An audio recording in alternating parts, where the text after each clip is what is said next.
নমস্কার বন্ধুরা, নবদিগন্ত চ্যানেলের পক্ষ থেকে আপনাদের সকলকে জানাই স্বাগতম। তো বন্ধুরা, এখন আমি আপনাদের সাথে যে আপডেটটি দিতে চলেছি সেটি হচ্ছে আজকে কলকাতা হাইকোর্টে বিচারপতি অমৃতা সিনহার ইজলাসে আজকে কিন্তু একটি বড় ঘটনা ঘটে গিয়েছে 42,949 প্যানেল নিয়ে। এক কথায় বলা যায় 42,949 প্যানেল কিন্তু রদবদল হতে চলেছে।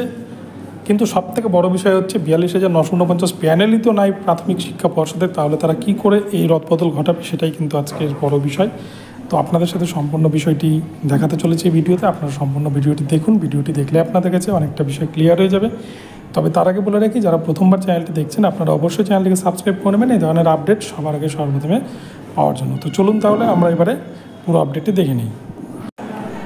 তো এক কথায় বলতে গেলে 42,949 প্যানেল নিয়ে অলরেডি প্রাক্তন বিচারপতি অভিজিৎ গঙ্গোপাধ্যায়ের একটা নির্দেশ রয়েছে, যেখানে কিন্তু চাকরি বাতিল প্রসঙ্গ উঠে এসছে। 32,000 নন ট্রেন্ড প্যানেলকে কিন্তু বাতিল করে রেখেছে। তো আজকে যে বিষয়টি নিয়ে ম্যাটারটি উঠেছিল, তরুণজ্যোতি তিওয়ারি স্যার আজকে একটি মামলা লড়ছিলেন, সেটি হচ্ছে 14-16 ডিএলএড ব্যাচ।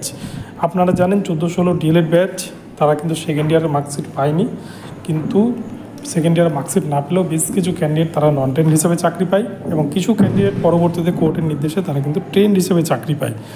তো এই বিষয়টিকে আজকে তুলে ধরেন তরুণজ্যোতি তিওয়ারি স্যার।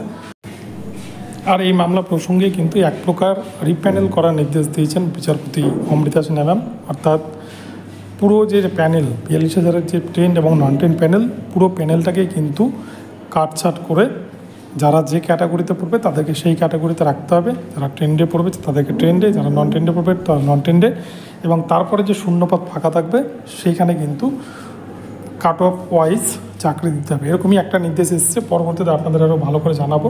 এখন এই পর্যন্তই জানালাম। ভিডিওটি ভালো লাগলে চ্যানেলটিকে সাবস্ক্রাইব করে দেবেন। ধন্যবাদ।